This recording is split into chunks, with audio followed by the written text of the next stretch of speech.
জয় রাধে, জয় শুভ শম্ভু।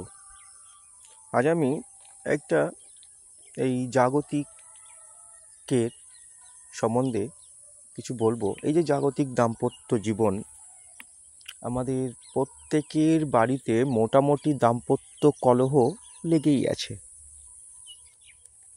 কিন্তু এই দাম্পত্য জীবনটাকে টিকিয়ে রাখার জন্য নারী এবং পুরুষের, স্ত্রী এবং স্বামীর দুজনের ওপরে নির্ভর করছে। আজকে একবার ভেবে দেখুন, আজকেকার এই দিনে সবাই কিন্তু নিজের নিজের কর্মজীবন নিয়ে ব্যস্ত থাকে। কেন? আগেকার যে প্রয়োজনগুলো ছিল আগেকার যুগের, সেই প্রয়োজনের তুলনায় এখন প্রয়োজনটা অনেক বেশি। আগেকার কি ছিল?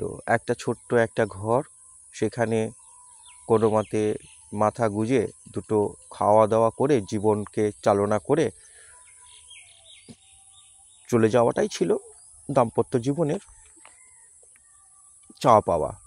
কিন্তু আজকাল এই দিনে, মডার্ন দিনে, একটা ভালো ফ্ল্যাট কিংবা ভালো বাড়ি, ঘরের সামগ্রী, furniture, TV, bank balance, credit card, আরও অনেক কিছু, বাইক, কার, এইসব পেতে গিয়ে আজকে দাম্পত্য জীবনটা একটা বিষের থেকেও খারাপ হয়ে গেছে। আজ স্বামী স্ত্রীকে বিশ্বাস করতে পারছে না। স্ত্রী কোথাও গেলে স্বামী বলছেন, কোথায় গেছিলে, কি করতে গেছিলে, কেন গেছিলে, কৈফিয়ত। স্বামী যদি কোথায় যায়, স্ত্রী প্রশ্ন করছে, কোথায় গেছিলে, কেন গেছিলে, কার সঙ্গে দেখা করতে গেছিলে। এই যে একে অপরের উপরে যে বিশ্বাসহীনতার পরিচয় আমাদের এই সমাজে নারী পুরুষ দিয়ে যাচ্ছেন। নারী পুরুষের সম্পর্ক, মানে স্বামী স্ত্রীর সম্পর্কটা ভীষণ মধুর। যে সম্পর্ক প্রত্যেকের একটা নিজস্ব দায়িত্ব থাকে। তিনি স্বামী, তিনি স্ত্রী, তিনাদের পরিবার পরিজন ছাড়াও আরও কিছু নিজস্ব দায়িত্ব থাকে। যেমন ধরে নিন, কোনো হয়তো স্ত্রীর এই ভাবনা আছে যে তার জীবনটাকে একটু এলোমেলোভাবে কাটাবে। এলোমেলোটা কেমন ধরনের? হয়তো তিনি যে সংসার বাঁধনের মধ্যে আবদ্ধ আছে, এই আবদ্ধতার মধ্যে থেকেই হয়তো সমাজ কল্যাণমূলক কর্ম, দুস্থদের পাশে দাঁড়িয়ে থাকার ভাবনা, কিংবা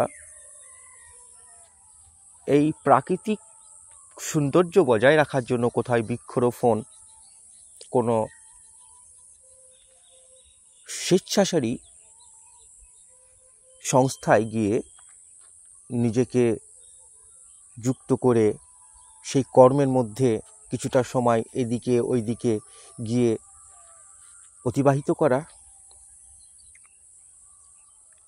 এইবার এতে কি হয়? অনেক স্বামী বলে, তুমি কোথায় গেছিলে, তুমি না এইরকম কোনো সোশ্যাল কাজের মধ্যে লিপ্ত নেই, তুমি তোমার কোনো বন্ধু কিংবা বান্ধবের সঙ্গে দেখা করতে গেছিলে, কিংবা বান্ধবীর সঙ্গে দেখা করতে গেছিলে। এই নিয়ে তাদের মধ্যে একটা বিবাদ সৃষ্টি হয়। ঠিক তেমনই অনেক পুরুষের ভাবনা চিন্তা থাকে যে, না, আমি কিছু করব, এই সংসার জীবনের পরেও কিছু করব, যেটা হয়তো আমার নিজের আত্মা শান্তি পাবে। এবং সে কর্ম করতে গেলে তো অনেক কিছু করতে হয়।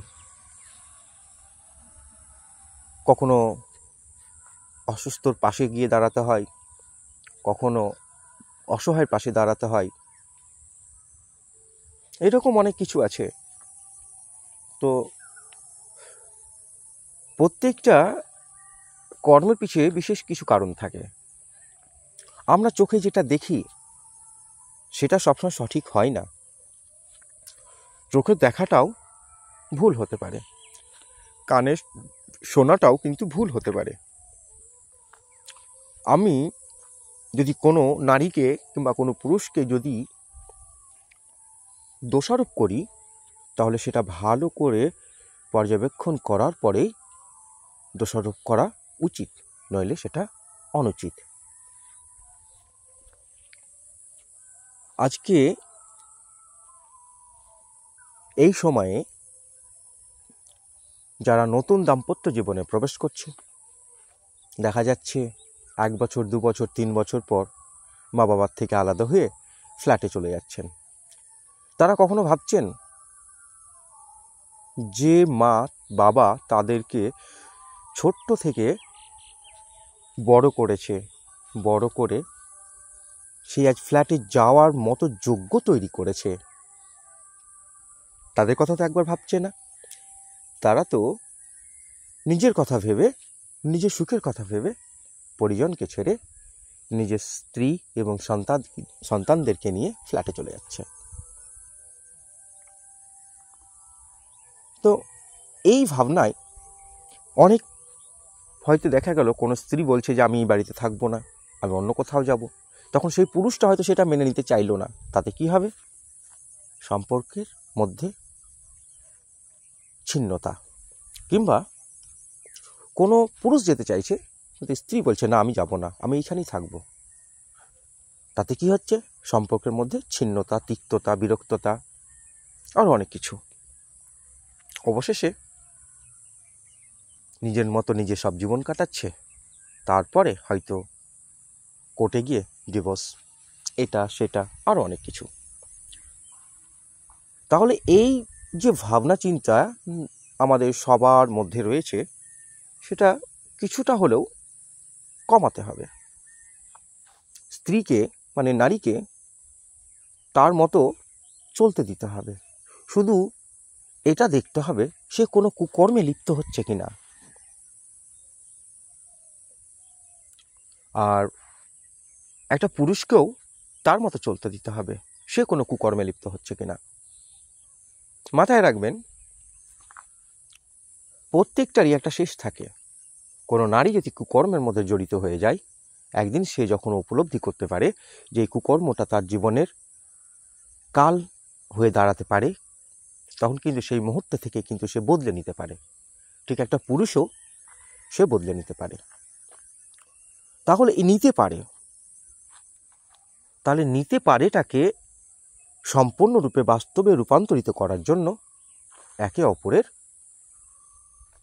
বন্ধু হতে হবে এবং একে অপরকে সাহায্য করতে হবে। দেখুন, প্রত্যেকটা নারীর একটা স্বপ্ন থাকে তার স্বামীর ঘরে গিয়ে স্বামীকে নিয়ে সুন্দরভাবে সংসার চালনা করার। ঠিক একটা পুরুষেরও সেই একই দায়িত্ব থাকে, একই ভাবনা থাকে। তবে মাঝে থেকে উড়ো দমকা বাতাসে হয়তো সেসবগুলো ক্ষণিকের জন্য হয়তো ভেঙে যায়, কিন্তু তাতে সেই ক্ষণিকের জন্য ভেঙে যাওয়াটাকে আমরা যদি নিজের দৃষ্টিভঙ্গিতে সম্পূর্ণতা দিই যে না, সম্পূর্ণরূপে সেটা ভেঙে গেছে, তাহলে সেটাই হবে। আর আমরা যদি ভেবে নিই যে না, সেটাকে আমরা সঠিক করে নিয়ে নতুন করে আবার জীবন চালনা করব, তবে সেটাই হবে। আর তার জন্য থাকা দরকার, সব থেকে বেশি থাকা যেটা দরকার থাকে, একে অপরের প্রতি বিশ্বাস, ভরসা, এবং স্বামী স্ত্রী সম্পর্কটাকে একটা বন্ধুত্ব সম্পর্ক মধ্যে জড়িত করতে হবে। দুজন দুজনের পার্সোনাল অনুভূতিকে শেয়ার করতে হবে এবং দুজন দুজনের ভাবনা চিন্তাকে সম্মান করতে হবে। তবেই এই দাম্পত্য জীবন সুন্দরভাবে টিকে থাকবে। তাহলে এই সুন্দরভাবে টিকিয়ে রাখার জন্য দুইজনেরই কিন্তু দরকার, এবং দুজনকে সুস্থ মানসিকতা নিয়ে জীবন চালনা করা দরকার। একে অপরের প্রতি আঙুল তুলে অবিশ্বাসের হাত রেখে অবিশ্বাসের দৃষ্টিভঙ্গিতে দেখলে কিন্তু সেটা কোনোদিনই সম্ভব নয়।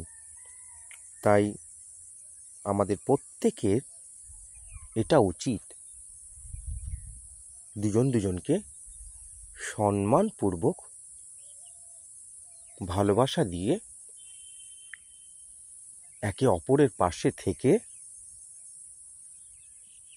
দুজন দুজনকে সাহায্য করা। একটা স্বামীর কর্তব্য যে না, তুমি আমার স্ত্রী, তুমি যে কর্মটাকে করছো, তোমার যে পার্সোনাল যে ভাবনা চিন্তা আছে, যে ভাবনা চিন্তায় হয়তো ভালো কিছু আছে, খারাপের কোনো প্রসঙ্গ থাকে না, তবে সেখানে আমি তোমার পাশে আছি, তোমাকে হেল্প করব। ঠিক একটা স্ত্রীরও এই কথাটা